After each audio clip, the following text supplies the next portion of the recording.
That's me being nervous, hoping this works. Ah.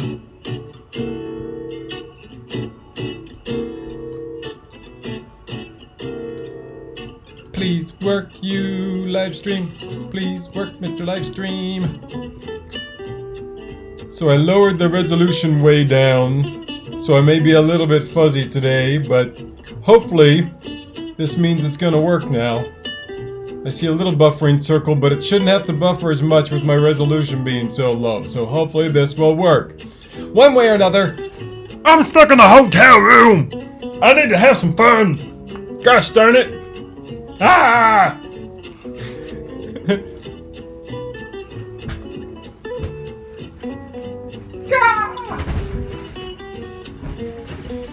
Yeah! Okay. So, here we are, in a hotel room. Oh, here we are, room. And, let my hair go crazy. Yes, here we are, with my new Helto song. Yes, Stuck in a Hotel Room, the new #1 hit by Eric Hayden. Ah! So here's the deal. I got work, which is nice, but the caveat was that you have to go up there Sunday, and then you have to sequester in your hotel room, not able to leave it, for 2 days. So I'm in here, this is day 1 of 2, so I'm going to do a live stream today, live stream tomorrow. This may work, it may not, but it's okay, we're going to do our best. Probably have a few buffering problems. We'll get the most we can out of it. You know, it is what it is. It's, hotel Wi-Fi, so it's probably going to drop out from time to time. And we'll do what we can. We'll keep them a little bit shorter this time. But hey, we're doing what we can to make it work. I see the old circle buffering right now as it is, so... what can you do? Come on, quit buffering. Come back. It's like, oh, the current resolution's not good. The stream bit rate's higher than recommended. So how am I supposed to change the stream bit rate?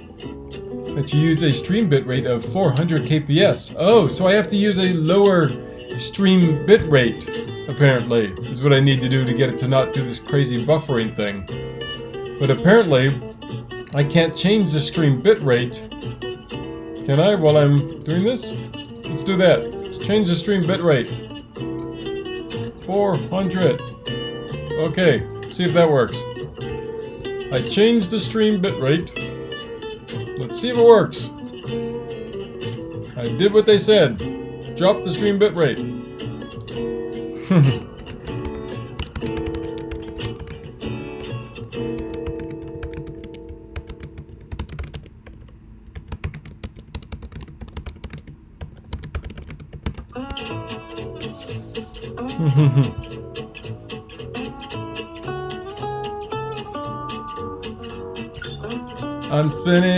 I'm spinning.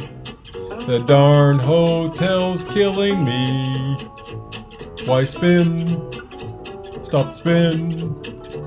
Just let me stream so clean. Come on, baby. Work for me.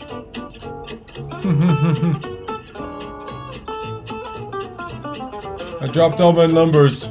It should work now, man. Come on. Stop your spinning. Work with me.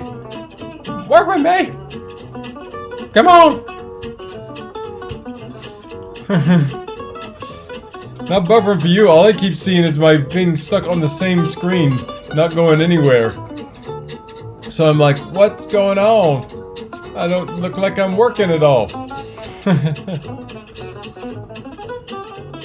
Ah. I think I'm working. I don't know if I'm working. Maybe. Is it working? I don't know. You tell me.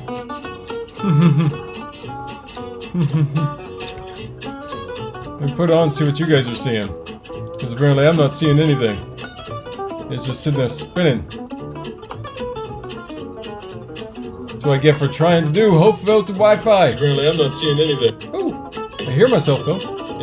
Okay. Oh, it's working. Okay. Trying at 144. Okay. Yeah, looks like it's okay. We're good. Thank you very much. All right. So, I told you the story, right? You guys got all that? That I'm stuck in this hotel waiting for my work to actually happen on Wednesday. But I'm up in Norwich, which is far up north from where I live, way down south. And it doesn't like me moving around because that's when the buffering happens. So, I'm gonna be here until next Sunday. Hopefully I'll be out of here on that Sunday, not the following Monday. No sudden moves. But it's me! How am I supposed to do this with no sudden moves? It just doesn't like those movements at all, does it? Ah! It's hard enough doing this thing without being able to move! I mean, come on! So, the plan is to do a live stream today, do another live stream tomorrow. One of my friends, I believe it was Our Treasured Home, challenged me to the 40 question tag, so I'm going to answer that tomorrow. And since the audio seems to be working at the very least, you'll get that aspect, which is good. And, you know, we'll work with that and make it all figure this out, you know? Yeah, tie the hands down. Very good suggestion right now.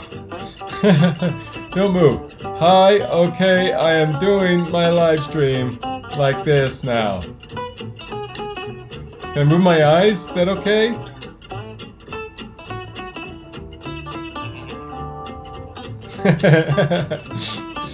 It's still buffering anyways. It doesn't care. Alright.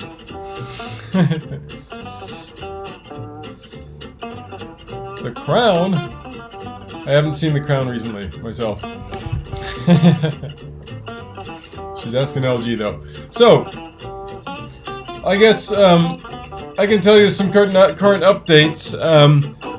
The nice thing about the work is I'm working. The downside of the work is I just got a bunch of new stuff in for the garden that I can't do anything with until I get home. So I bought a ton of new dirt and some new work gloves for the garden. And I also got a bunch of new perlite. Yeah, just a whole bunch of new things for the garden and for the birds. And I got my little bird watering station set up, and I was about to set up my little feeding tray, which I'm gonna take per my wife's suggestion, I'm going to take some little rods and attach it to this old file folder we have. Oh, turn the music down. It's too loud, is it? Okay.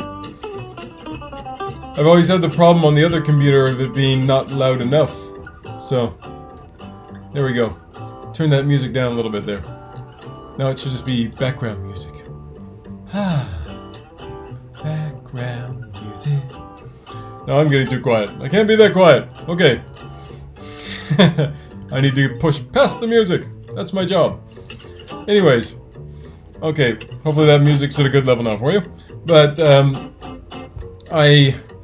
yeah, so my ingenious idea was I had this mesh tray that I was using for files up in the office, but the ones I've seen on eBay and or Amazon, like the bird feeding trays just for ground feeding birds, looked pretty much the same as this darn filing thing. So I figured, why don't I just use this as my birdseed holder, because all I need to do is put the birdseed in it so then the water can fall through, because that's why it's mesh.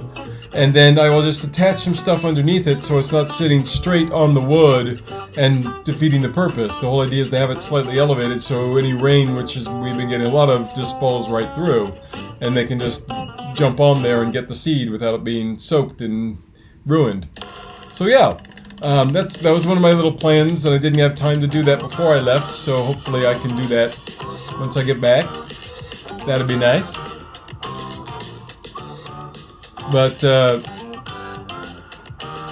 otherwise, I also have my Hermes killed me, and if anyone knows how to actually get a hold of these guys, please let me know, because I ordered 6 different brackets, hanging brackets, for the garden, for the birdseed feeders, and also for the hanging planters. And 2 of them came in from one seller, but the other 4 were from a different seller that went through my Hermes. And I talked about this on my last live stream, but those 4 have not shown up. Someone else got them, apparently. Hasn't let me know about it. And the seller, I said, hey, my Hermes said they were delivered, but they weren't. And the seller's like going, our thing says delivery confirmation, so see you later, buddy. Screw you. So I'm like, and I try to call my Hermes, and my Hermes has just a circular loop. They say, call us if you really actually want to talk to an agent. You call them, and it basically, here's what happens. It says, oh, do you either have a reference number with just numbers or with numbers and letters? And you go, oh, yes, I do. I have one with numbers. Here it is. And then like, oh, okay, then here's what the information you need. You can track it here. You can do this. Bye-bye. No option to actually go and get it, a person at all? So you try and go on there and go, oh, hi, yes, just let me speak to an agent. They're like, no, I need your number first. And every time you enter the number, it just gives you this electronic loop where there's no way to get to a service agent. So I have lost my other hangers, and I'm at the point where there's apparently no way to actually contact my Hermes and dispute this.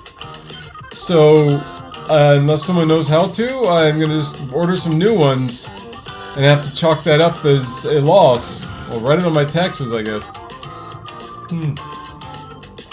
But, I'm pretty sure in the Garden of Blessings it didn't go to my old address, because I made sure for all my current orders that I've eliminated that address and put the new one on there. And everything else before and since then has come to this current address, so I'm pretty sure that is not a possibility, but yeah, there's a good possibility in certain worlds that could have happened. Hello, Bonsai J! Welcome back, Petals of the Paving Slab, thank you for joining me. So, apparently I'm not allowed to move too much, maybe I'll do some smooth movements. Oh, the music stopped. I guess I have to stop now. What's my next song? Ooh. It sounds kind of more like techno swing. I like that. Anyways. Oh, excuse me. That is the current dilemma. Do I order new brackets, or do I try and see if I can find some mysterious way to contact my Hermes and actually get my hanging brackets? Because I got all of my seed in. I got my peanuts in, I got my Niger seed, which hopefully would attract some finches, some goldfinches, some chaffinches, some green finches. I would love some awesome finches in my yard. And then I also got in, what was the other one I got in? I didn't order some new suet pellets, but I need to. I was going to get some insect pellets this time because the berry ones I got didn't seem to be appealing to them as much. But I also thought I got a third seed. Yeah, I got some sunflower seed hearts. Yeah. GLG says, don't put the number in, just keep pressing 0 and it should send you to a rep. Okay. I thought I tried to do that. Maybe I just need to try it harder and just go 0 0 0 0 0 0 0 0 0 0 0 0 0 0 0 0 0 0 0 0, and eventually it will work. I guess we'll have to give that a shot and see if it works tomorrow, maybe. Yeah, so it's like I got this truckload of new seeds that I want to hang up and put out, but without hanging brackets, and now without me being there, I'll have to wait until I can get back to do that. So, just another week, and we'll be back home, and I can take care of all the new birds that will be showing up to my house very soon.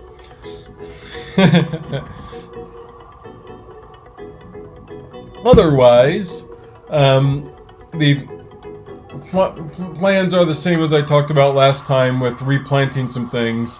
I do want to hang the hanging planter I have, and I do want to get a couple new hanging planters. I don't think I want to do anything else new with hanging planters until spring, though. Like planting stuff in there until, I get past the winter, because to me there's really not much point. The more point for the hanging planters is to actually put some flowers in there. So it adds a little extra beautiness to the garden. So, yeah, there's the main plan for that. But otherwise, Is there anything else from the garden I need to talk about right now? I don't think so. Maybe not. Nah, that's okay. We can go on to let's do some Herbie quiz until I think of more stuff I was wanting to talk about. Okay. Right. Here we go. Here's your first one. The name of this herb comes from the French word, which actually means nail. I don't know if it's this nail or like a hammer and nail, but not surprisingly, they don't look like nails. So what is the name of this herb? Doesn't look like a nail, but it's named after a French nail.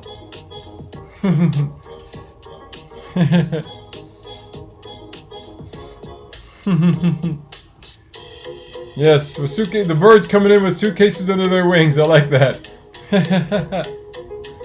Okay. What is my French nail herb?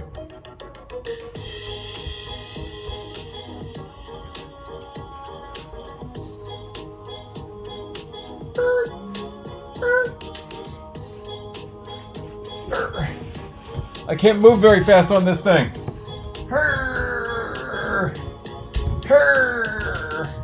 It's like a workout. Any guesses for the herb that is named after a French nail? The herb which is named after a French nail.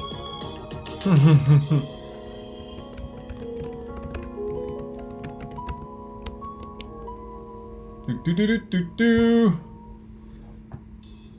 Anybody got a guess for me?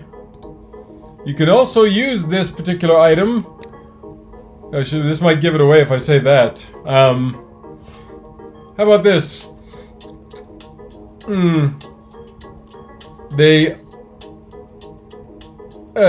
main exporters are Tanzania, Zanzibar, and Madagascar. That probably won't help much. Here's another one we see here. They can go for a whole year in an airtight container without going bad.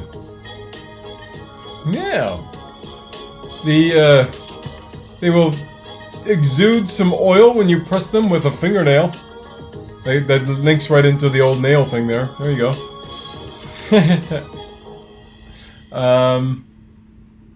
They are an essential ingredient in the Chinese 5-spice powder.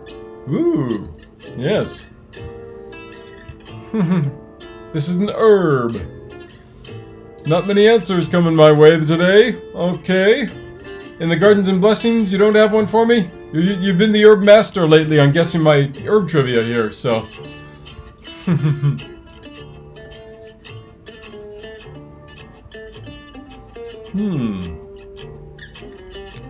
How about we give you this hint? So this should give it right away, actually.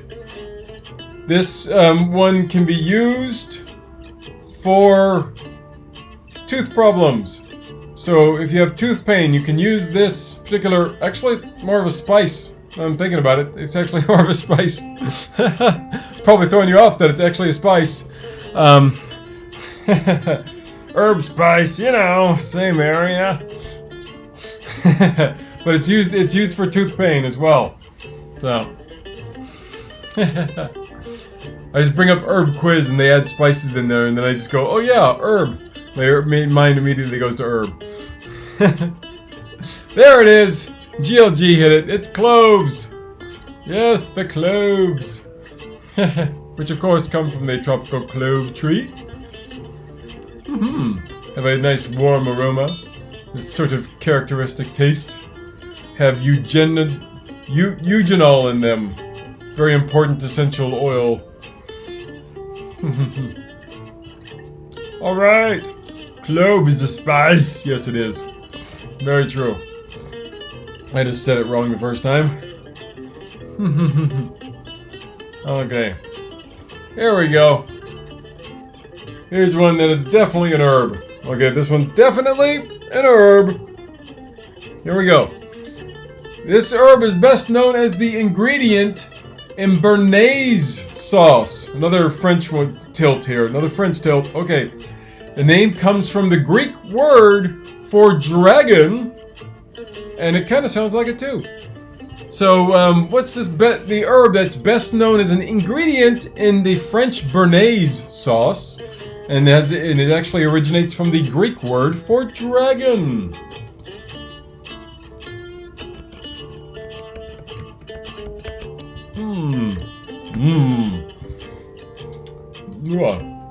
Need more water.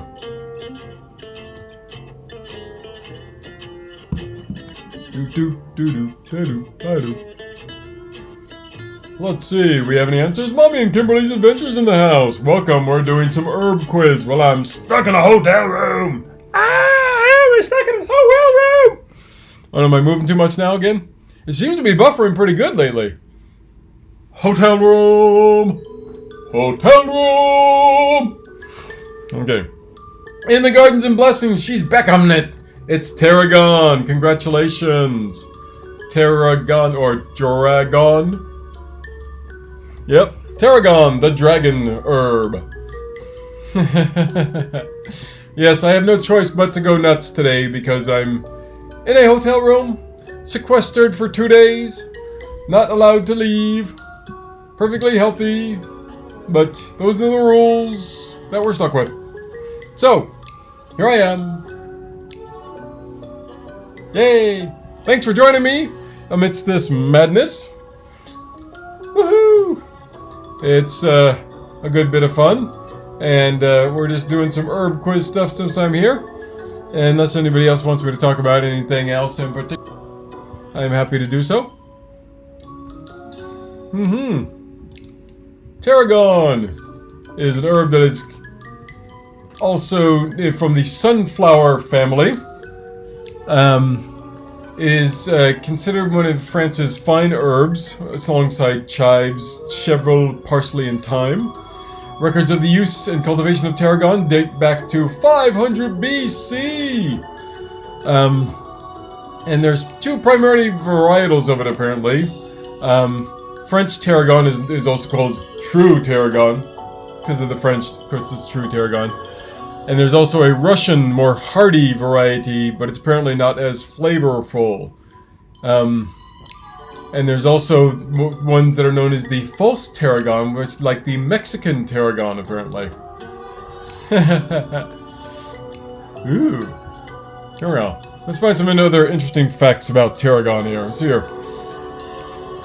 Tarragon, like a lot of other herbs I've covered, was mentioned by the 13th century Arabic botanist Ibn al-Baytar. And he wrote about tarragon seasoning and vegetables, and as you said it was a sleep aid. Yeah. Anything else interesting in this particular one I'm looking at here?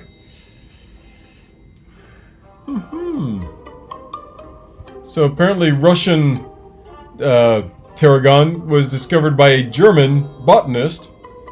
Why it became named as Russian, I'm not sure. Maybe it was in Russia. Friedrich Traugott Persch is his name. He apparently just said he'd like to take walkabouts and find new flora and fauna. Spent several years wandering various regions in the country on walkabouts with his dog and a shotgun, finding new herbs to let us know about. Woohoo!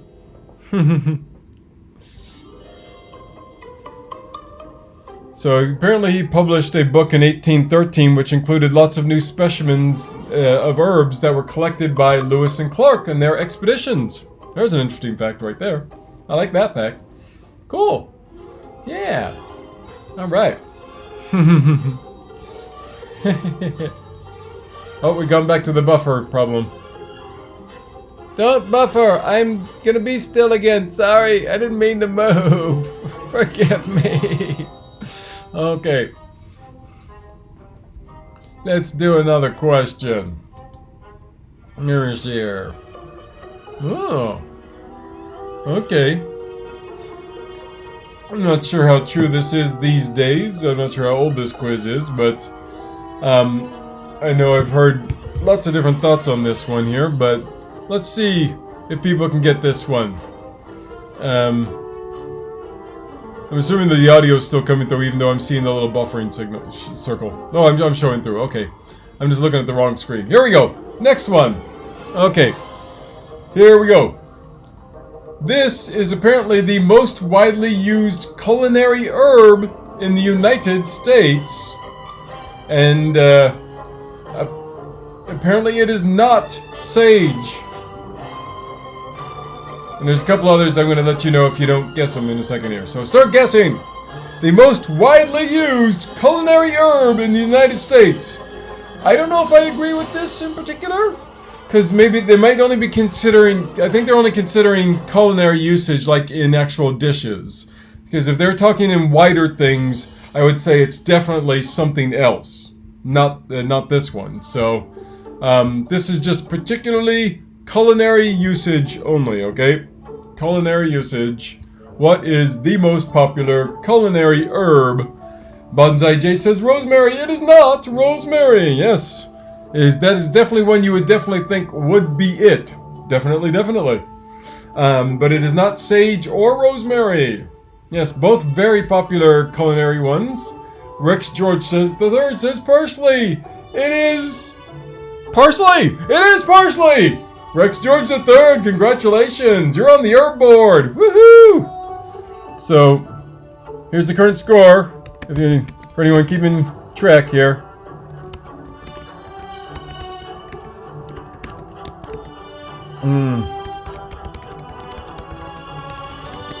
Okay, we got a three-way tie right now.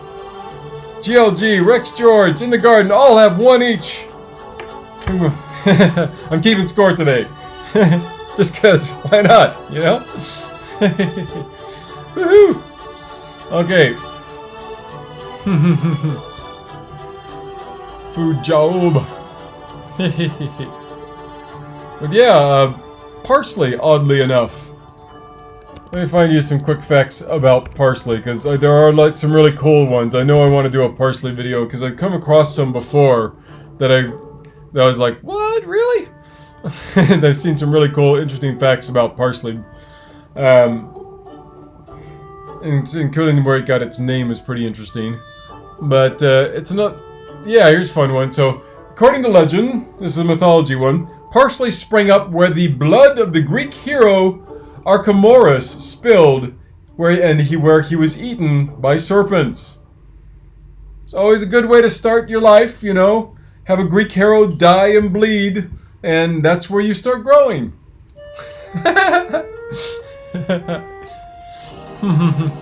So a lot of historians apparently... Oh, I got one with audio in there? That's too dreamy and mysterious. Let's move on. So Mummy in Kimberly's Adventure says, parsley, can you eat that or just tea? We used it in for decor only. Of course you can eat parsley. Yes, you can definitely eat parsley. We actually used it for our chicken bacon ranch pizza that we made before I left to come to where I'm at now, sequestered in a hotel room. Of course I do the vegetarian version of chicken bacon ranch, but we do use parsley as a topping on that. And we use parsley in several of the dishes that we do. You'll find parsley mixed in a lot more than you think in various Italian dishes as well, I think. But of course the French use it a ton, and apparently it's the most popular culinary herb in America. So there's lots of other dishes out there that are good for parsley. So let's give you some more interesting facts about parsley. Yes. There of course are two primary varietals, one of which is the flat leaf, and then the curly leaf parsley, which is used. So the flat leaf has according to most, has a finer flavor to it, whereas the curly is used a bit more for garnishes. So if you're looking for a little bit more flavor out of your parsley, flat leaf parsley, not curly.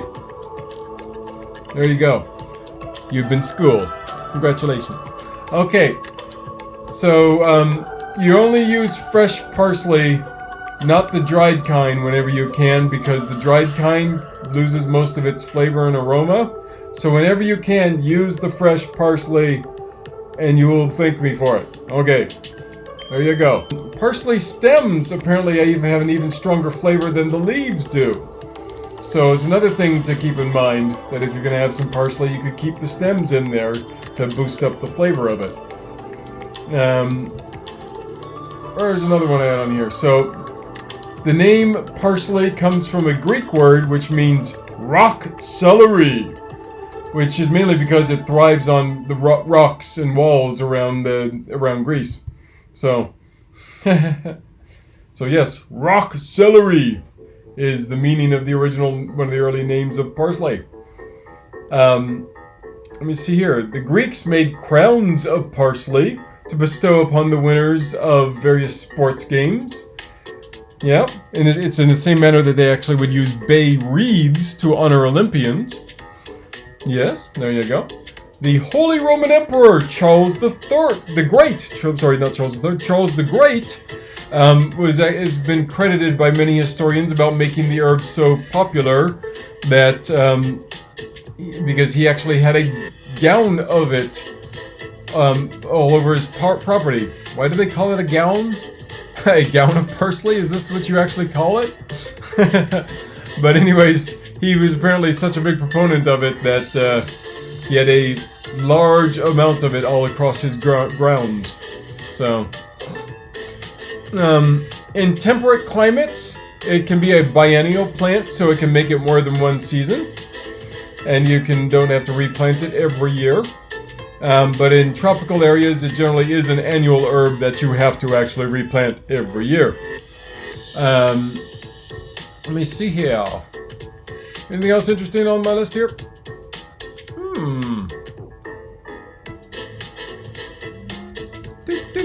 Parsley is apparently a good sized source of vitamin K and vitamin C. Yeah. Also has very other, of course, antioxidants, flavonoids, and great nutrients in there as well. But those are its biggest ones. So among its health benefits are halitosis fighting, skin cancer fighting, diabetes, bone health, immune system, and it's a natural antibiotic. Woohoo! That is parsley. I just decided to go off on parsley. How you like me now? Parsley man. There you go. That is the parsley power. Okay. Thanks for dropping by, Bonsai J. Hopefully the buffering hasn't been driving everybody too nuts. You know, I'm doing what I can. Making the most of today. We're losing people left and right. That's okay. We're just having fun, doing the best. Alright. How about we do one more?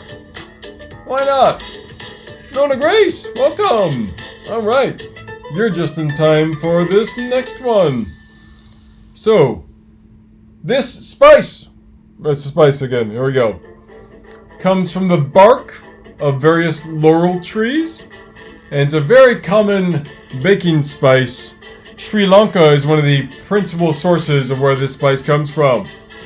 Okay, you guys should be able to get this one pretty easy. Who's got it? What's it gonna be? Let's see what you guys come up with.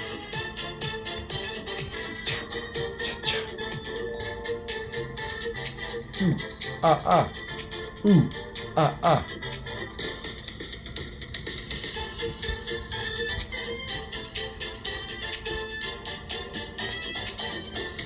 Boom, chicka boom. Who knows what spice is? Who knows what spice is? Give you guys a minute to guess because their buffering, of course, has to catch up.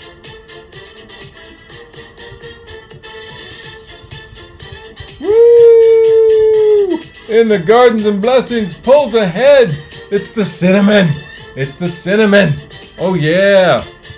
My wife told me. I was leaning towards nutmeg, but my wife said, no, you have to do cinnamon as your big Christmas one.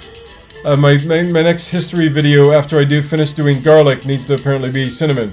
So that's what I'm leaning towards for my big Christmas herb spice is cinnamon, since it's very much related around the holidays, is this old cinnamon baby. So, of course, there's a couple of primary varietals. There's the Cassia and then there's the Ceylon and all that, which I might do another video on that in particular. But cinnamon has been used as far back as the early Egyptians, and it was used as a perfuming agent in the embalming process. What didn't the Egyptians use in the embalming process? Almost every major herb I've come across so far, it's like, Egyptians, embalm! They just love embalming with every spice they can get their hands on, apparently, so. But legend holds that the Roman Emperor Nero burned as much of it as he could on the funeral pyre of his second wife to atone for his role in her death. Yeah. You know, instead of burning a ton of cinnamon, you probably should have just made sure she stayed alive. Just a thought. Anyways, in the Old Testament, cinnamon is used as an anointing oil. Yes. It was used as a status symbol in the Europe in the Middle Ages. The middle classes would seek upward mobility. They would purchase the cinnamon as a luxury good. Yeah. Woohoo! It could be used, of course, as a preservative for meats during the winter. Yeah. That's a cool one. This, apparently, a lot of people didn't know a lot of where it came from because Arab merchants kept it a secret for a long time in order to maintain their monopoly trade on the cinnamon trade and keep the prices of it really high.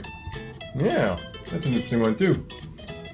So, here's a fun mythological one. So, the Greek historian Herodotus said that enormous birds carried cinnamon sticks to their nests perched high atop the mountains that were insurmountable by any human. And according to the story, people would leave large pieces of ox meat below their nests for the birds to collect. And when the birds brought the meat into the nest, its weight would cause the nest to fall to the ground, allowing the cinnamon sticks to be stored and collected.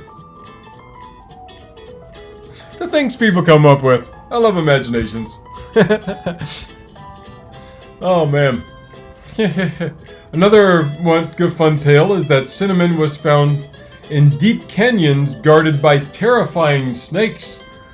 And the first century philosopher Pliny the Elder, who the more I find out about Pliny the Elder, the more I'm like, dude, you must have smoked a lot of something because you've got some weird old theories in your writings, mister. He's got a couple in the garlic one that I'm like, okay, what? The Discorides is the same way, but yeah, those ancient Greeks and Romans, not necessarily, you know, as with it as you think. But they had lots of good things and lots of kooky things. But anyways, yes, Pliny the Elder proposed that cinnamon came from Ethiopia, carried on rafts with no oars or sails, just powered by man alone and his courage. That's Pliny for you. Coming up with weird stuff. Oh, you Pliny. Hello, Tin Can Gardener. Welcome.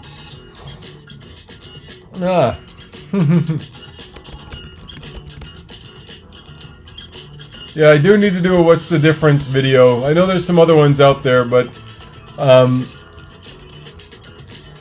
there are some main differences between the primary types here. So, Cassia cinnamon is considered the more pungent and strong of the two, and well, Ceylon's considered to have a sweeter and lighter flavor. But it's really differences in what constitutes them. I mean, my phone apparently still is on audio, which we don't want to have.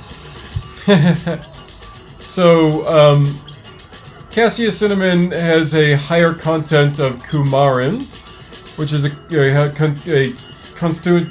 It can thin your blood out. Coumarin can. Let me see here. Where's some other facts I need to find out?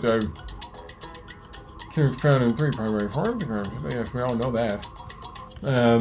I need the main differences, not the things that we all know. You're not as helpful as I thought you would be. Okay.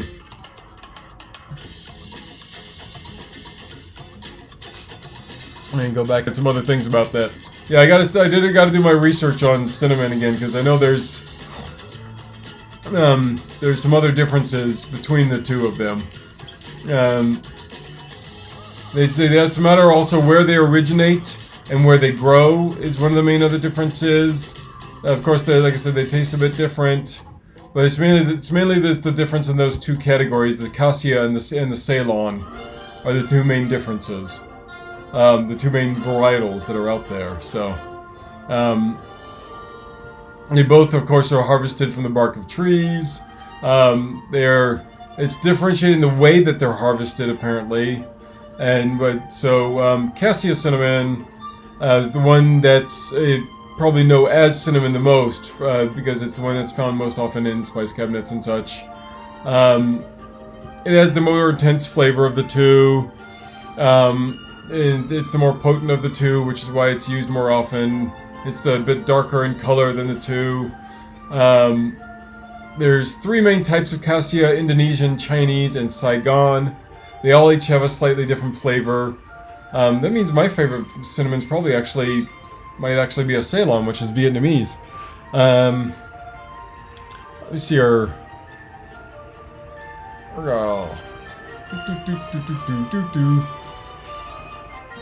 Let me see here. But Ceylon cinnamon, it's often referred to as true cinnamon, apparently.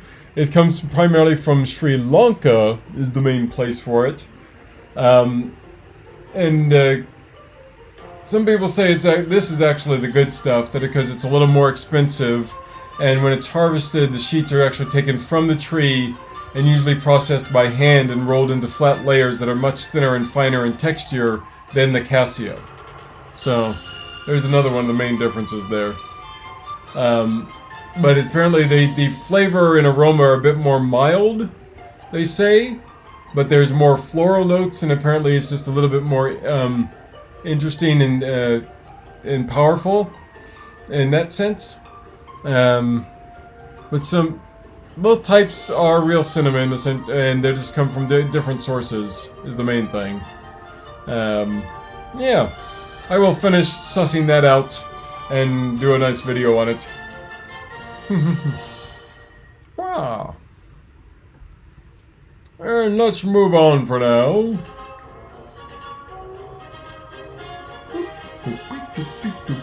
I got another one here. Where'd my quiz go? Come back, quiz. Okay. That's too easy. Okay. I could do this one, but if any of you guys have seen my video on it, you'll get this one in a hot minute. It's way too easy. Let's go to this one instead. Yeah. I got a bunch of spices and roots on this particular quiz that I'm looking at here. There's not many herbs on this quiz, so let's go to another spice. So this spice, actually comes from a Sanskrit word meaning shaped like a horn. 19th century, it was popular to keep a shaker of this on the counter in English pubs so the patrons could shake some into their drinks. Yeah. And this practice was actually the origin of non-alcoholic ales. Another bit of a clue there for you as to what it is. So what is this spice? What is this spice?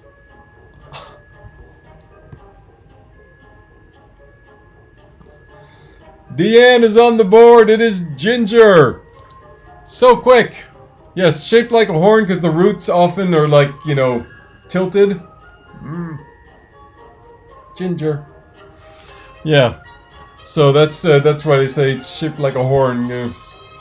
Ginger, often curved in its rootness. Yeah. So ginger. I've already mentioned ginger a couple of times in my latest videos.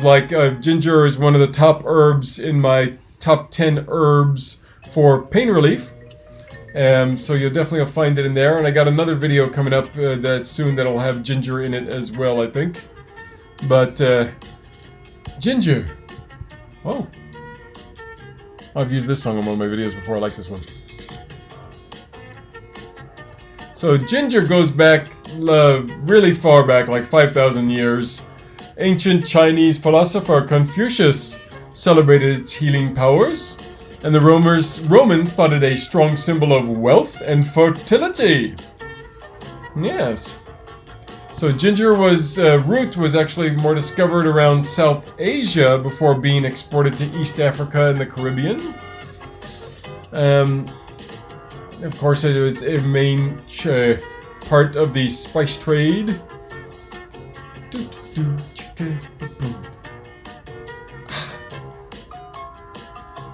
Woo.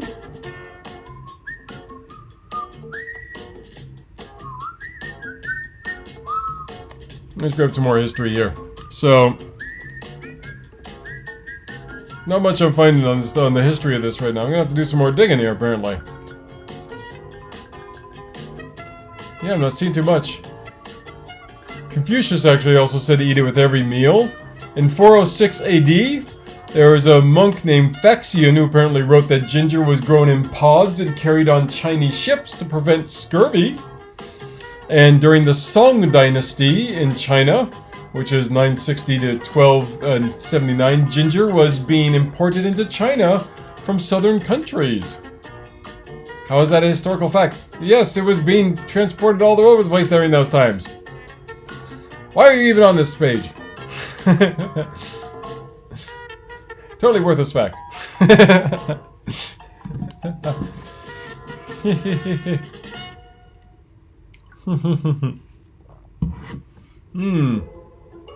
So, yeah, but apparently it did originate from Southeast Asia. And just one of the interesting things is that the evidence suggests that the old Austronesian peoples cultivated ginger and then exported it, and that's how it got out to other places. They also would cultivate other things like turmeric. Yeah, ginger. I'm sure I'll get that one a full history treatment soon. We've been having a lot of ginger tea lately because it's also good for stomach problems and stuff as well. It's a great all-around spice. Ginger is used for a ton of different things actually, and it's very, very good for many different things. It can be used for sore throat. Yeah, candied ginger. My wife likes candied ginger too. Yeah. Yep, sparkling glitter. That is correct. I could talk about some aromatherapy too. That's why I've been splitting my videos lately into more talking about the tea benefits, the essential oil benefits, because essential oil kind of covers the aromatherapy benefits, because usually when you do aromatherapy, you use an essential oil to get the aromatherapy benefits. So usually when I talk aromatherapy, I'm talking essential oils. Yeah. Deanne says, I like ginger in the winter, it's warming. Yeah. Maybe I'm fooled by the tangy flavor. No, it does have a warming kind of feel, because it does have a little bit of a tingly feel when you have it normally, you know? It's not quite like a spicy feel, but it's like almost like that, where it just has that little kind of bitey tingle to it that gives you that warming feeling in a lot of ways. Yeah, I concur with that. So, let's see here. Okay, let's do another one. So, this particular one has a common flavoring in many types of rye bread. And, and there's the other tip they gave me is the name sounds the same as the name of the narrator from The Great Gatsby. That's one of those ones that's like, you know, it sounds to me like if you know it, that person at all is like a far too easy tip. It'd be like me saying, like, going, what's the name of the herb that sounds like mage?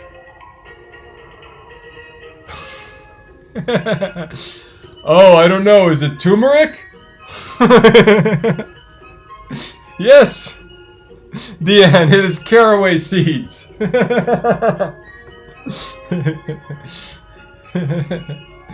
Yes, anyone who knows Great Gatsby will be able to get this one quite easily. It is the caraway seeds.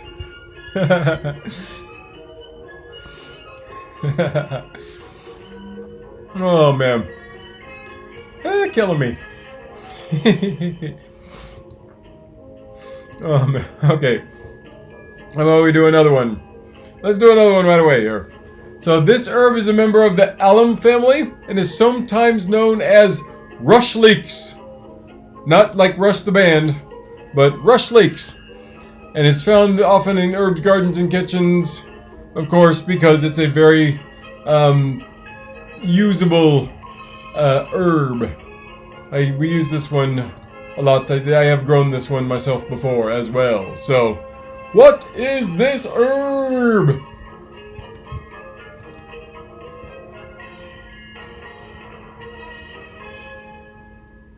I got another hint for you if no one guesses it too. So,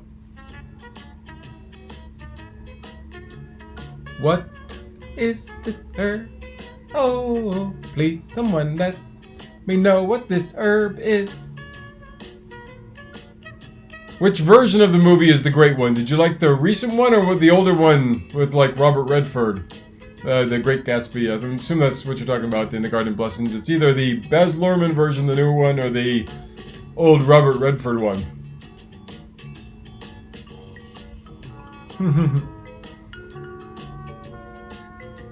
Oh, Deanne actually didn't. You did this one. You didn't quite hit. You got two in a row. It's not garlic. It is not garlic. Deborah Cabasa is in the house and says cocoa leaves. No, it's not cocoa leaves. Thank you for guessing. Nice try.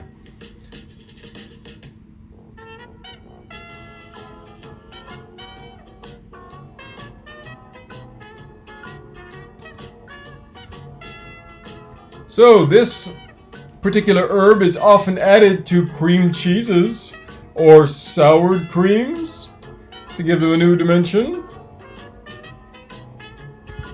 See if that helps you out a little bit.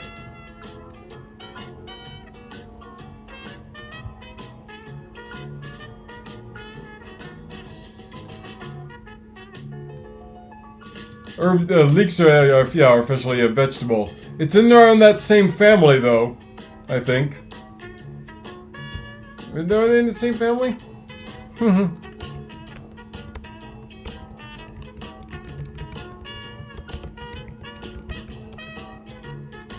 can't remember if they're in the same family. Yeah, they actually are in the same family, officially.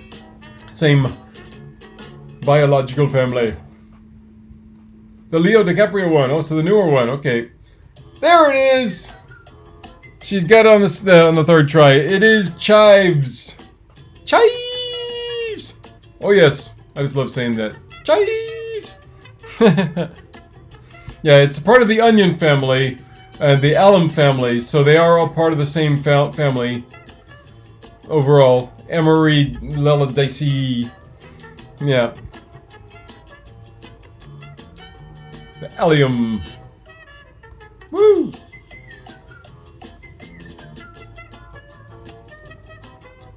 Uh-huh.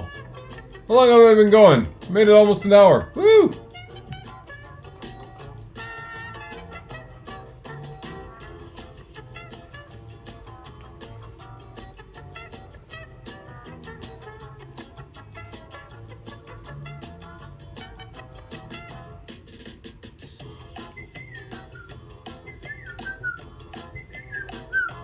Hopefully you can still hear the music. I'm just jamming to it, so. Okay. I gotta give you guys another question.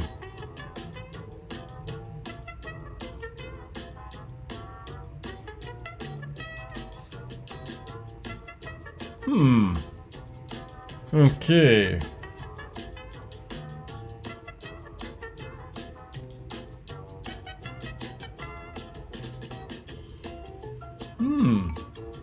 Okay.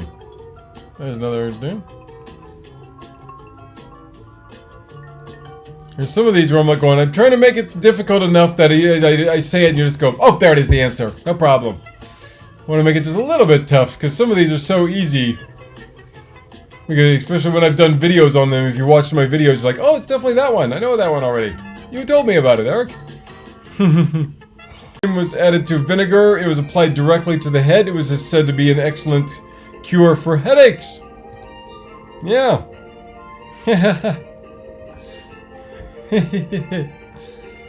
So, that's your next one.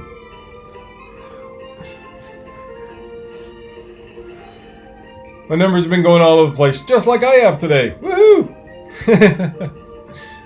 I'm probably going to finish here pretty soon, but thanks for dropping by, Liz. The happy creator is in the house. Thank you for dropping by, Deborah Cabasa, as well. Good to see you here. So yes, that is my next question. I gave you lots of little tiny hints on this one. Originates in the Mediterranean area. Was been used as a food preservative. Was once used along with vinegar for headaches. Yeah. You can use it as a tea as well.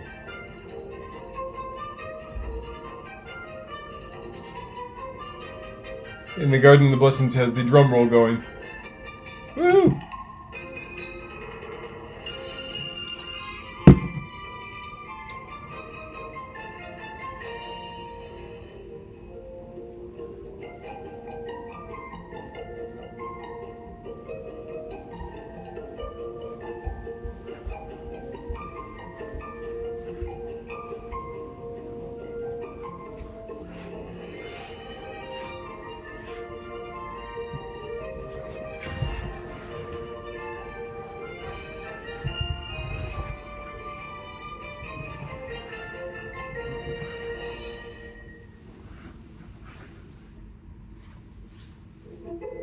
Oh, we got a guess now. Basil! Is it basil? Could it possibly be basil? Well, it'd be nice if it was basil, but it's not basil. I do love basil, though. I'm always up for a little basil. The little farmer's farm is in the house. Hello!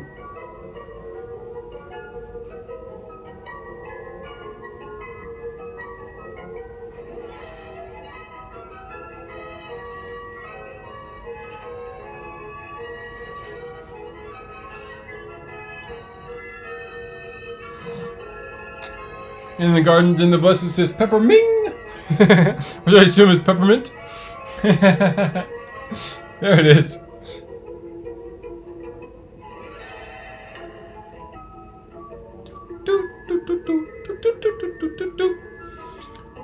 It's Tony from the Little Farmer's Farm in Manchester. Woo, Manchester! Woo! I'm not that far from you now. At least I'm a lot closer than I was before. Norwich isn't exactly right next to Manchester or anything, but it is much further north and pretty close along those lines. So, not quite as far north as Manchester, though, I don't think. Anybody else want to give a guess? It was also said that if you planted this around your house, you could attract fairies to it. Huh? Huh? What herb attracts fairies?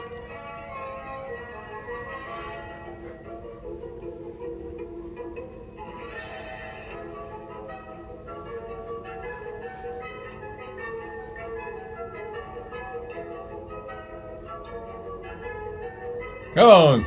Somebody's got to guess it. GLG says lavender. It's not lavender. Little's Farmer's Farm goes borage. Ooh, nice guess. But it's not either of those. It's not lavender or borage.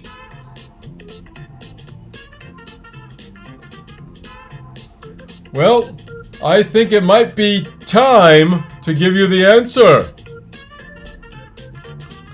That's because the answer is time. Oh yeah. I kill myself. Oh yes. Time.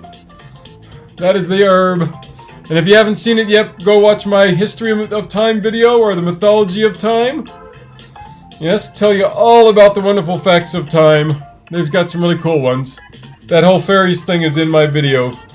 So, yes. We got you that time. Hey-oh! Look out! There it is.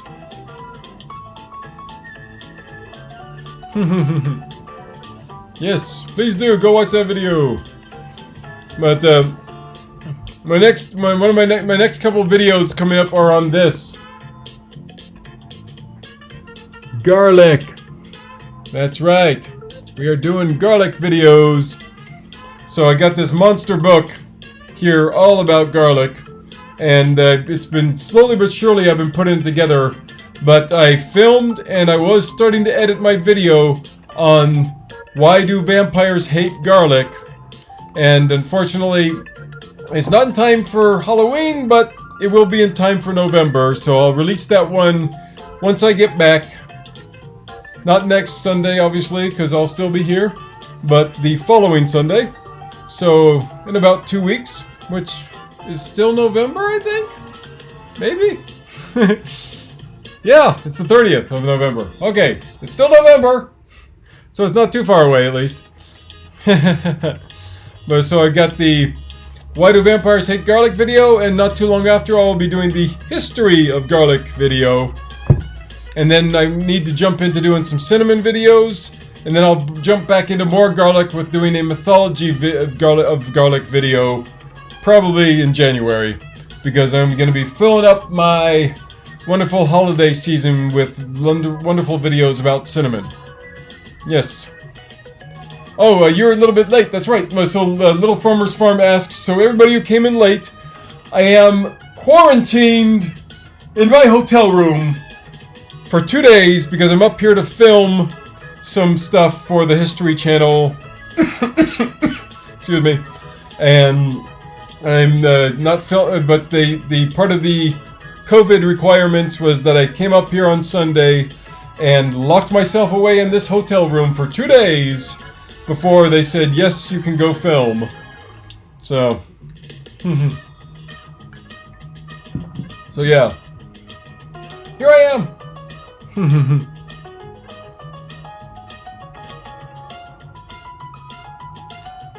What would you say the best thing about garlic is? Oh man. Well, it's so versatile. It's not only is it good for lots of different things, and historically, so some of the stuff I've been coming across is it's really interesting how they found out, how they came across some of these things and got it, some of it, was actually by just using it and learning it, but some of it was that they actually went and kind of, I think, did some guesswork on it and figured it out. Like the one I was just looking up, the historical fact it'll be in my video probably, is how I think it was it Discorides, the ancient Roman herbalist. He said that garlic was good for clearing out the arteries. But during this time, they really didn't know what the heck the circulatory system was. And they actually thought that the arteries sent air through your body. So it actually made it to clear it so your air could go through your body's cleaner. Go through your body cleaner. And they thought the veins were actually what carried the blood only.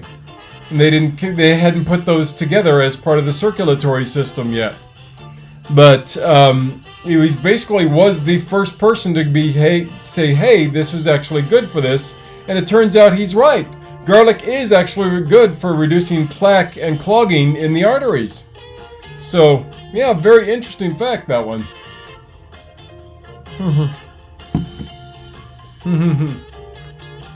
Yeah. Yeah, GLG. Me coughing is explained as I'm explaining I don't have COVID. That's just because I'm talking so much, I'm getting dry. Cleaned out the humors. Yes, the old 4 humors. Such one of those crazy old systems. Ah, yes, there we go. Oh. So what tea am I drinking from room service? That was one of the only things I unfortunately forgot, was I forgot to bring some bagged tea with me. So all I have is like one bag of PG Tips here and some instant coffee. So I've just been primarily drinking my water while I've been in the room. Unfortunately. Also, they didn't have a fridge. They sequestered me in a room for 2 days without a fridge. Apparently they wanted me to order room service non-stop while I was here, which I was having none of because I'm a vegetarian and there's not that many things for me to order that are all that great here. So what I did was I asked for a big old bucket of ice, and I'm gonna actually order a new one here when I get done with the live stream, because the old ones, I think, defrosted now. And I put all of the goods that I brought with me in there. So I brought, yeah, tons of food with me to last these 2 days. Go to the grilled cheese! Yeah, can't go wrong with a good grilled cheese, right? As long as they cook the cheese long enough, because if you're gonna grill a cheese, that cheese better be done right, man. You know, yeah, I don't want to eat a grilled cheese and suddenly get in the center and it's hard. Because the whole point of a grilled cheese is soft, gooey, warm cheese, right? I mean, what's the point otherwise? I might as well just order, you know, a standard cheese sandwich otherwise. And it, you know, it's not the same thing. If I want a grilled cheese, I want hot freaking cheese melting out of that sandwich, baby. Yeah. That's how it works. Okay. I think it's time for another question.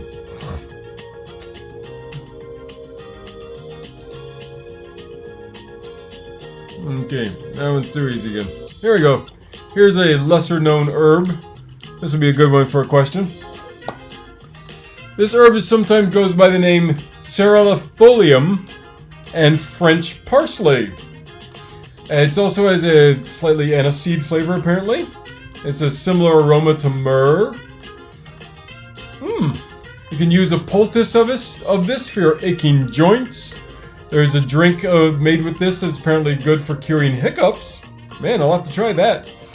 It was even at one point thought to be effective against the battle with the plague. Though it is not one of the I don't think it's one of the ones used in the Four Thieves vinegar, which has lots of the really cool herbs in there as well. Yes.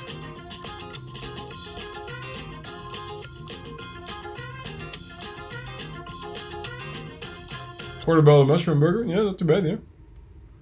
Little Farmer's Farm says, I worked for 5 months in a hospital in Norwich. Oh. Trust me, there ain't much you're missing, man.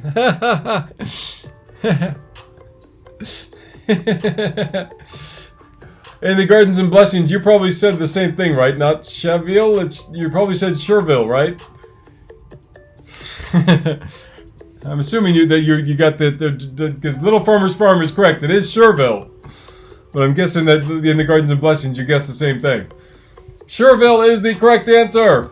It is one of the fine herbs, where there's the particular blend of French herbs called the fine herbs.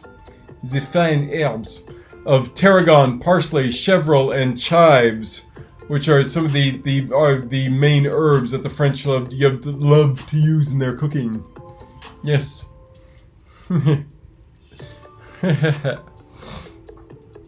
Chevril. We could say that we're from the deep south. That's from Chevril there. Yeah, I don't know where in the deep south I'm trying to come from at the moment, but yeah, Chevril. I got lots of friends in the south, dude. Probably laughing at what I'm doing there. Yeah. All right. How about we do one more and then I'll mosey on my way and do some more garlic research. Oh, Little Farmer Farm says they're growing it next year. Nice. Picked up the seeds just today along with some endive for a French bed of stuff that they're growing. Ooh, cool. Very nice. All right. Okay. What's one more good one we can give you here?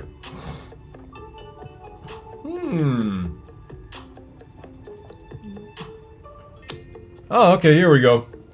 So this herb is used to add flavor to pickles, amongst other things. It gets its name from a Norse word which means to lull. And the herb is so named because its seeds are thought to have sedative effects. So when you use it in a tea or an infusion. And it's also thought that people who ate it made the people more intelligent.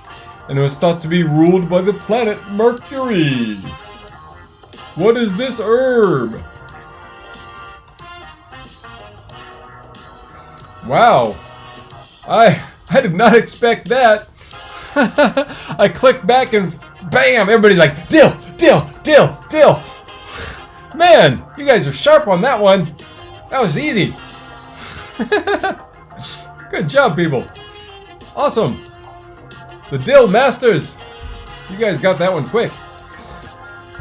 It is dill. Well done.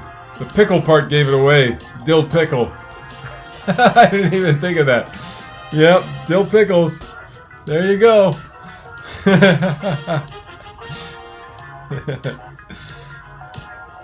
Yeah, I didn't quite think of that one. I didn't think that would give it away so fast. Okay, I guess I gotta do another one real quick here.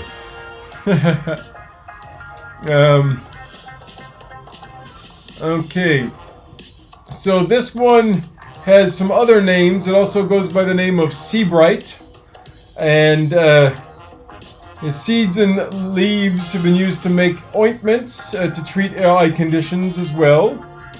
So it's definitely a medicinal plant that's been used for curing headaches and swelling in the body as well. So yes, it's a particular varietal of herb. Anybody know what this herb is? It's not dill. What's it gonna be?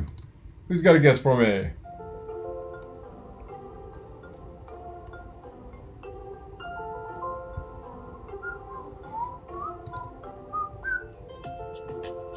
Hopefully I gave you guys enough on this one. There's a bit more of a particular one on this one.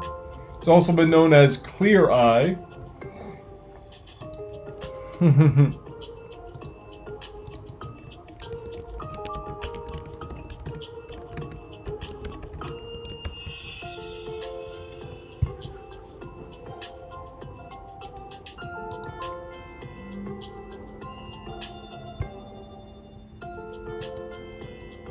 Let's see who guesses this.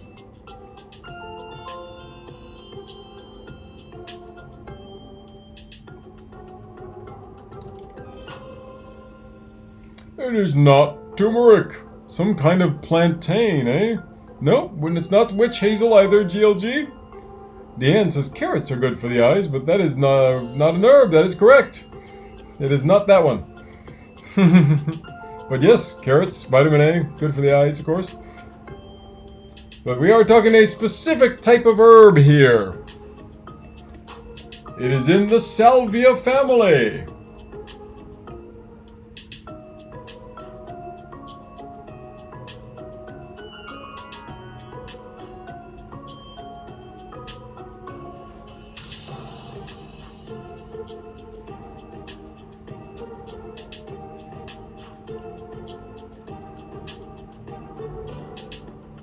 Deanne says sage. Yes, but what kind of sage? We're looking for a particular kind of sage. Not just any sage.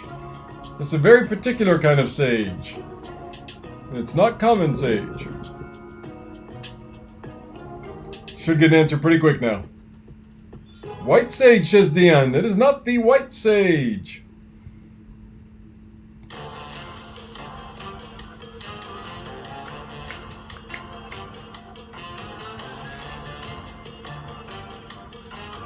Any other guesses? Throw me another type of sage. Who else has another type of sage for me?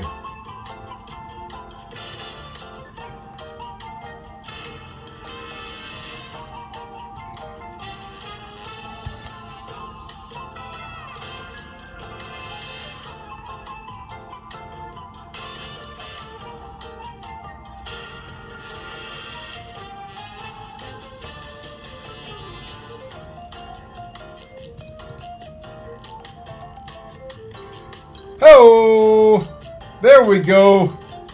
Into the house and into the chat for the first time is Mid-South Homestead with Clary Sage. Or Clary Sage.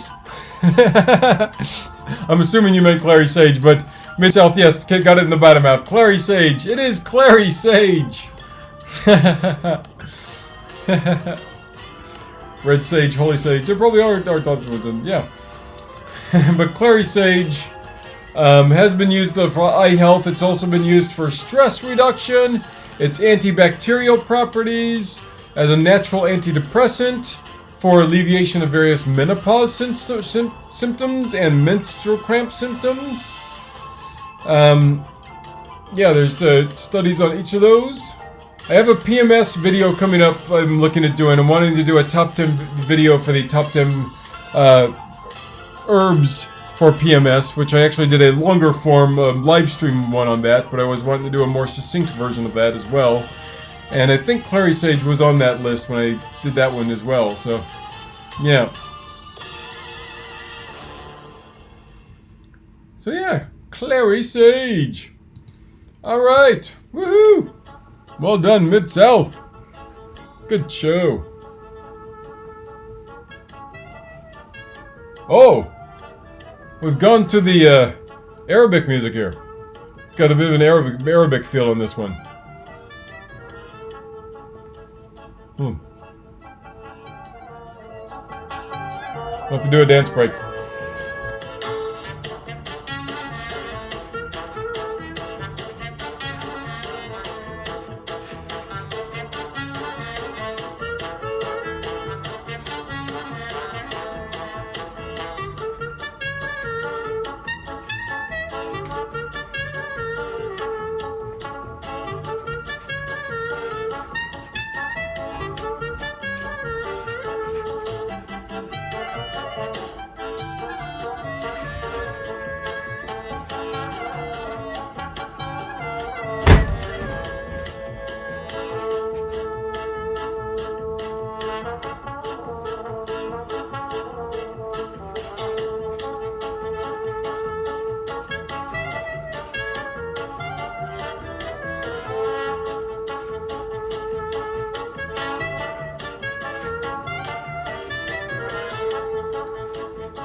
Hey, hey, hey, hey!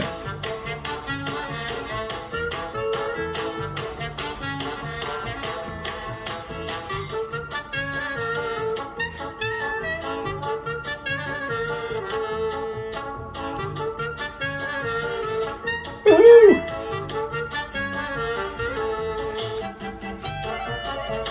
Curtain hit! Woohoo! Okay, just a short dance break there.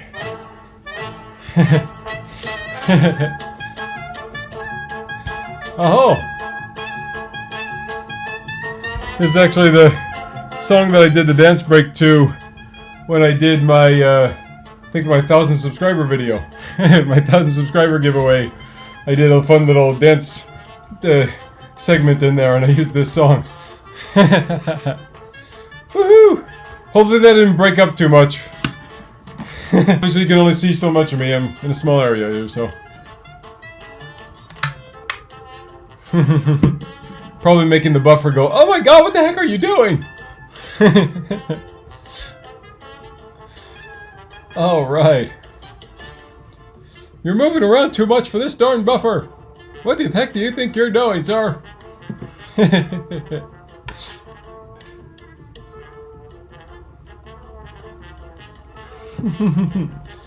better chill out. I'm killing the buffer.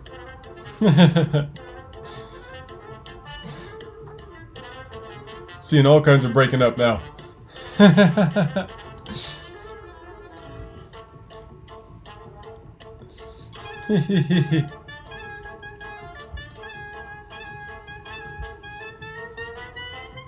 My OBS just completely disappeared. Where'd it go?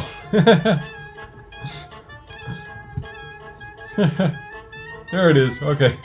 I want to make sure it's still on here. Oh, yeah, they'll teach me to dance when I'm on a low buffering live stream.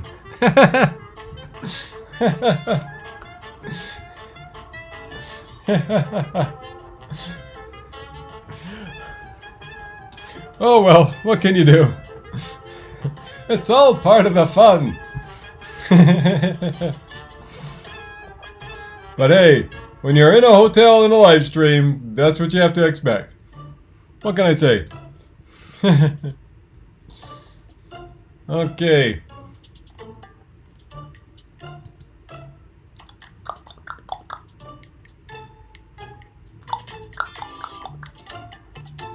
I'm gonna look for another one here. I already did one of those.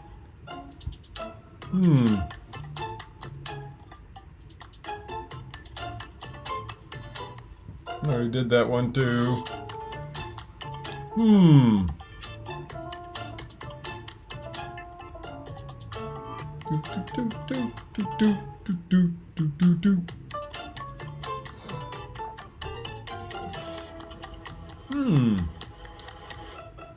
I don't know if I like those answers here. So, okay, this particular herb has used a lot in North Africa, Asian cookery. I actually still use a lot too. I think it's used in Mexican cooking quite a decent amount as well. But it can be used whole, ground as a spice, or just used whole as the herb in the leaf form.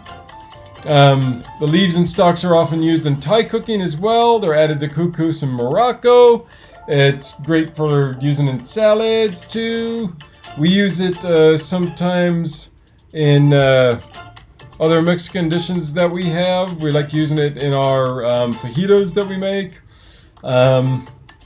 Traditionally, it was thought to be an aphrodisiac and used for its healing and restorative properties. What could this herb possibly be? We've got our first guess, but it is not cumin.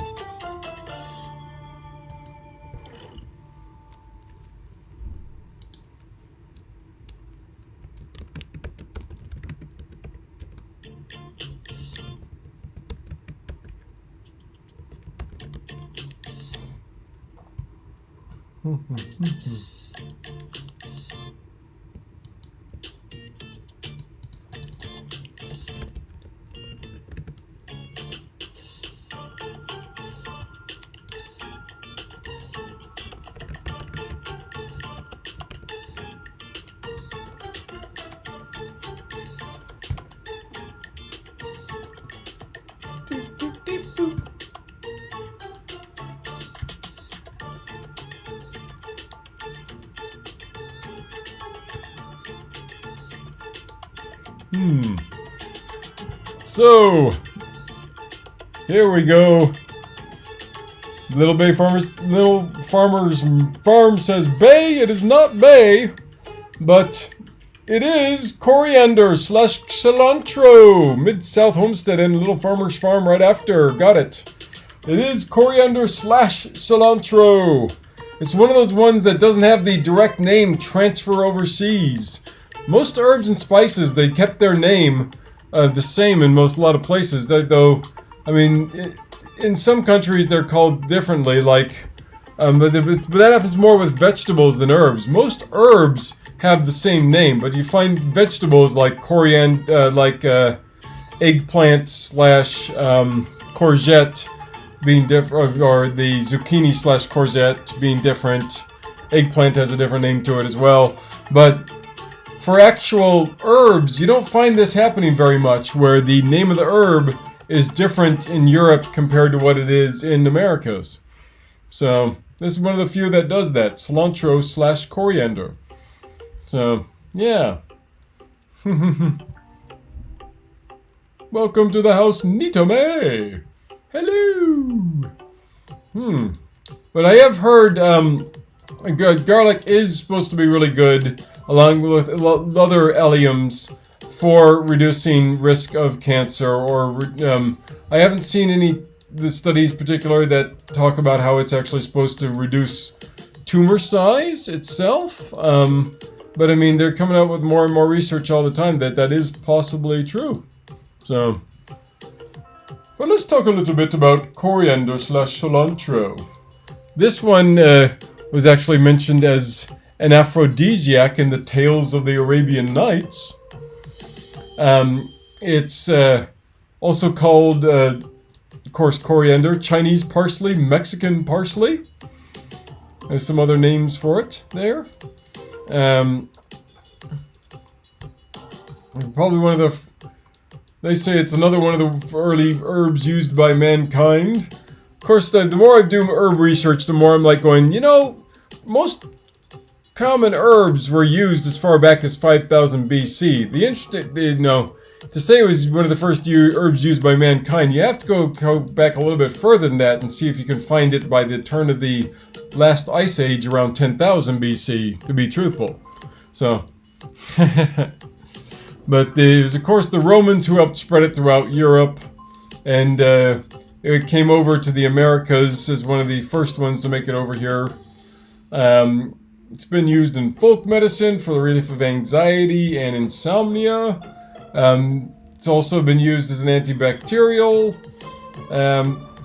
What else we got here for it? Of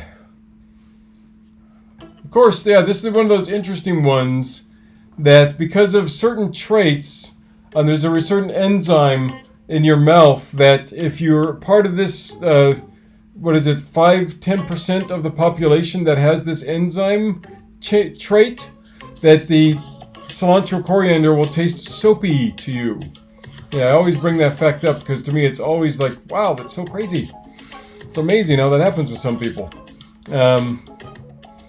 But cilantro is actually found in Egyptian tombs back as far as 3000 BC. It's even mentioned in the Bible, where it's described as a small, round and white-like seed, where manna is described as a small, round and white-like seed like coriander. In ancient Hebrews also originally used cilantro root as a bitter herb for the symbolic Passover meal. Yeah. Some fun facts for you about cilantro. Yes, I do use cumin for fajitas as well. Yes, that is very true. Cumin is another big one in fajitas. I do like a lot of cumin in my fajita. Cilantro is also used in salsa. I was going to say that as one of the clues, but I thought that might give it away too easily. So, and I've also been known to use cilantro in like guacamole sometimes as well. Yeah. Good either way. It's versatile that way. It's good that way. So Nita says, I love herbs. I have a question. My herb garden is fairly in the shade. I'm wanting to move to a more sunny place. My rosemary and thyme don't do good at all. What do y'all do? I'm buffering again. Come on, buffer. Stop. There we go. That's me just posing like I've got buffering going on. Yeah, I knew it was going to happen. Of course, from time to time, the buffering is back. But, yeah, the cilantro loves the heat as well, but it's just the same with most of them. Get them lots of sun, but not too much direct sun when it comes down to it. So, the more you can just give them lots and lots of indirect sun, the better. So if you keep them in a shaded area, you might just want to give them more of a reflective source to give them a little more sun bouncing in there as much as anything, because they don't want to be in the direct sunlight heat too much, because then it just causes them trouble. Yeah, that is the biggest thing though, isn't it, Little Farmer's Farm? As long as the audio is still cruising, we can kind of deal with some issues. And I knew it was going to be pixelated because I lowered the resolution down because I knew it wouldn't be able to handle it. So, isn't going to be my sexiest video, but I don't care, because I'm in a hotel room, and I'm going to keep having fun. So, yeah.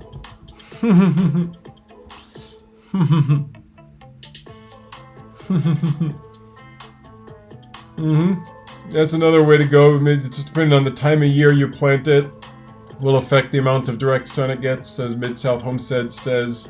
wait until spring, shared from the evening sun. Yeah, so you can get more later sun that way. Grow it between other things as well that can cause the direct sun not to hit it. That's another good way to do it, Little Farmer's Farm. Yeah, you just create some way to block the direct sun slightly from it, and that will really help it out a lot. Yeah.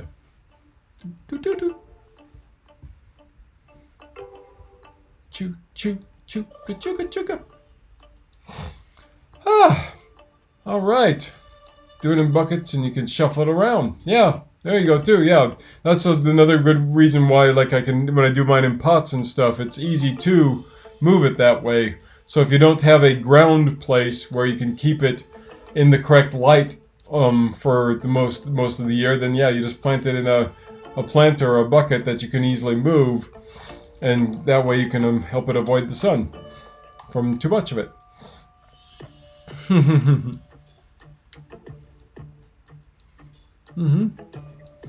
Very nice. Cool. So that's the nice thing also, me, like with my new garden that I have, the planters that are in there are all along the side of the fence, so that's going to protect them a lot from the direct sunlight for most of the time. And the way the sun moves overhead, they're not going to get that much direct sunlight anyways, probably. Especially depending on the time of year, one side of might get more than the other. And yeah, I can easily protect them from the sun, those little planters down there, if I plant some herbs in there. Though I'm not entirely sure I want to do that. Now that I have these long planters, I might actually just do some vegetables in those and keep my herbs in other areas and just in pots like we talked about. So I am going to do a big rosemary and lavender, like I said, up front in the house, where there's a little planting area up there. So I'm trying to get myself a nice tall, hopefully 4-foot high rosemary bush. That would be nice. So, rosemary all the time.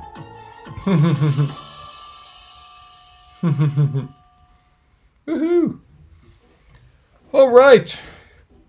Could you let us know useful, easy, of a useful, easy to grow herb for sleep promotion? Well, Little Farmer's Farm, I happen to have a video all about that. I got a video, if you look on my channel, on the top 10 herbs for sleep. Yeah, so just go watch that video and learn all about the best ways to help with sleep. Woohoo! In fact, I'll bring up the link for you now, so you can have it ready to go. Just a second, I will bring you the link for the top 10 herbs for sleep video. If it'll let me. I sure hope it will. Do, do, do, do, do, do, do.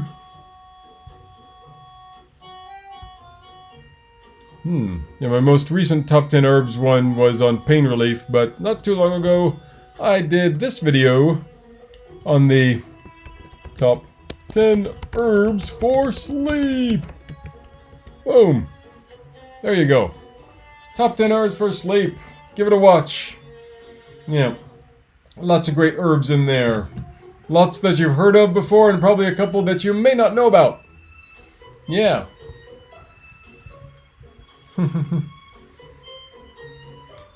Oh, thanks so much, Little Farmer's Farm. Appreciate it. Bell time. Woohoo! Herbs for energy. Yeah, there's definitely a thing for as far as that's concerned. There's lots of different herbs for energy. Ashwagandha is considered one of them. Kava kava is considered one of them. Some people say ginger is even good for energy. I mean, there's one I'm thinking of that's not hitting me on the top of my head. Guarana is another one. Maca root is another one. I talk about that a little bit in my maca root tea video, I think, that I have. They get... A lot of times they get mixed in with ones that are also good for focus and stuff. But, yeah, definitely maca root. Yerba mate. That's a long time... I used to drink yerba mate all the time as a tea. Because it is supposed to be one that's really good for energy and piping you up. Gaiasa is another South American one. That's supposed to be good for it as well. Kratom Thai is another more specific one. Thai Kratom. Another koala nut. There's another one. Of course, ginseng. Yeah, I forgot about ginseng. Ginseng, of course, is another one that's definitely ephedra. Brahmi. I mentioned Brahmi in one of my other videos as well. When I'm talking about which one is that for? Anxiety, maybe, I think. Ginkgo biloba. There's another one. Calamus. How about Rhodiola rosea? There's another one for you. Betel nut, suma. Yeah, so there's tons of different ones. A lot of them actually come from South America. It's odd how a lot of them tend to come from the same region, but a lot of the South American herbs tend to come from that, tend to be the ones that are really good for energy. Yeah. What do you know? Gotta get those tribal South American herbs if you want some energy. Yep. Yeah, Deanne says yerba mate drinks in cans at the store now. Yeah. Same with ginkgo biloba. You can kind of find it like that too. So, can you grow ginkgo biloba in England? I don't know. I haven't tried yet. You probably can. You know, maybe need a greenhouse, but that is possible. So.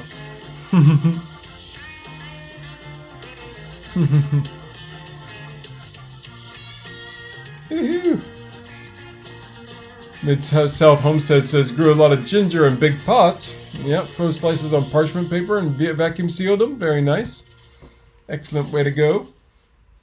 That's cool. Woo! Alright. Well, I think I'm wearing down. I've gone over an hour and a half. This may actually be my longest live stream ever. Usually I try and cut myself off about an hour. Because I started like drying out and not having enough water and other things along those lines. But been having fun with you guys, and it's been keeping me entertained amongst my sequestering here. So thanks so much for being here, guys. I really appreciate it. Obviously, this is an odd week, so I'm doing another live stream tomorrow. I'm going to be answering the 40 questions quiz about yourself, and I'll be doing some more fun herb facts as well. So we'll definitely be talking more herbs tomorrow, right around the same time as well. I think I listed it as a little bit earlier, but might start around 6:15. But